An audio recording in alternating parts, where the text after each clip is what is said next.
Doctor Babasaheb Ambedkar विचार मंच व इंगरुळ ग्राम विकास मंडळ मुंबई यांच्या विद्यमानाने शाहू महाराज जयंती साजरी। डॉक्टर बाबासाहेब आंबेडकर विचार मंच व इंगरुळ ग्राम विकास मंडळ मुंबई यांच्या विद्यमानाने शाहू महाराज जयंती साजरी झाली।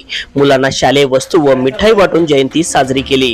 बाबासाहेब बोलले होते, माझी जयंती साजरी नाही केली तरी चालेल, पण शाहू महाराज जयंती दिवाळी दसरा सण सारखी साजरी करा।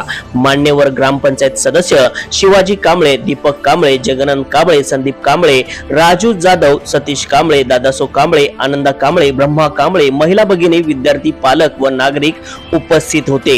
सुरुवातीला राजश्री शाहू महाराज, गौतम बुद्ध, डॉक्टर बाबासाहेब आंबेडकर यांच्या प्रतिमेला पुष्पहार घालून पूजन करण्यात आले। राजू जाधव, जगन्नाथ कांबळे व दीपक कांबळे यांनी शाहू महाराज यांचे शैक्षणिक व सामाजिक कार्य याविषयी आपले विचार व्यक्त केले। श्रेया कांबळे हिने त्यांच्या कार्याबद्दल विचार व्यक्त केले। प्रास्ताविक दीपक कांबळे यांनी केले व आभार संदीप कांबळे यांनी मानले। न्यूज चॅनल नेटवर्क सह शेतकऱ्यांच्या आणि स्वातंत्र्यासाठी आहुती देणाऱ्या शूरवीरांच्या वंशजांसमोर श्रेया कांबळे विषय म्हणते राजश्री शाहू महाराज। या महाराष्ट्राच्या आणि या भारताच्या मातीत समतेचं, मानवतेचं आणि न्यायाचं राज्य ते म्हणजे लोकराजा राजश्री शाहू महाराज यांचं राज्य। या कोल्हापूर संस्थानामध्ये माणसाला माणूस म्हणून जगवण्यासाठी जे राज्य निर्माण केलं होतं ते राज्य म्हणजे लोकराजा राजश्री शाहू महाराज यांचं राज्य। राजश्री शाहू महाराज यांचा जन्म 26 जून 1874 साली कोल्हापूर जिल्ह्यातील कागल गावी घाडगे घराण्यात झाला। अरे, जनतेला जगवणं जितकं महत्वाचं आहे तितकं जनतेला नुसतं जगवणं नाही तर जनतेला स्वाभिमानाने जगवणं हे जास्त महत्वाचं आहे। हे राजश्री शाहू महाराजांनी ऐकलं, म्हणून इथल्या प्रत्येक माणसाला, इथल्या प्रत्येक जाती धर्मातल्या माणसाला स्वाभिमानाने जगवण्यासाठी त्यांना शिक्षणाची गरज आहे। म्हणून इथल्या प्रत्येक माणसाला शिक्षणाची दारं खुली करणारे एक महामानव म्हणजे राजश्री शाहू महाराज। आज आपण बघतो की आजच्या सरकारांमध्ये बातम्या येताना आपण पाहतो, GR निघताना बघतो। आज 21व्या शतकामध्ये आपण शिक्षण बघतो, परंतु हेच मोफत आणि सक्तीचं शिक्षण राजश्री शाहू महाराजांनी 19व्या शतकाच्या सुरुवातीला सुरू केलं होतं आणि राज्यांनी त्याची दवंडी देखील दिली होती की हे मोफत प्राथमिक आणि सक्तीचं शिक्षण आहे। त्यामुळे प्रत्येकानं आपापली मुलं शाळेमध्ये पाठवा। सर्वांनी, सर्व जातीतील लोकांनी व सर्व धर्मीयांनी आपापली मुलं शाळेमध्ये पाठवा। हा कायदा राजश्री शाहू महाराजांनी केला होता। खरं तर महात्मा फुले यांनी शाळा सुरू केल्या होत्या। त्यांनी सर्वांसाठी शिक्षणाची दारे खुली केली होती। अस्पृश्यांसाठी शाळा, मुलींसाठी शाळा, परंतु त्यांच्या या निर्णयाला खरा राजश्री मिळाला तो म्हणजे लोकराजा राजश्री शाहू महाराज यांच्यामुळे। अरे, लोकराजा राजश्री शाहू महाराज म्हणजे कोणी साधेसुधे पुरुष नव्हते। अस्पृश्यांच्या वेगळ्या शाळा, सवर्णांच्या वेगळ्या शाळा ही पद्धती बंद करायची आणि सर्वांनी एकत्र येऊन शिकलं पाहिजे, एका वर्गात बसून शिकलं पाहिजे हा निर्णय लोकराजा राजश्री शाहू महाराज यांनी दिला होता।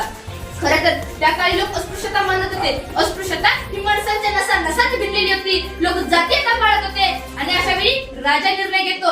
काय निर्णय घेतात लोकराजा राजश्री शाहू महाराज की अस्पृश्यता पाळू नका, सर्वांनी एकत्र येऊन शिकलं पाहिजे, एका वर्गात बसून शिकलं पाहिजे, एका ठिकाणी बसून शिकलं पाहिजे।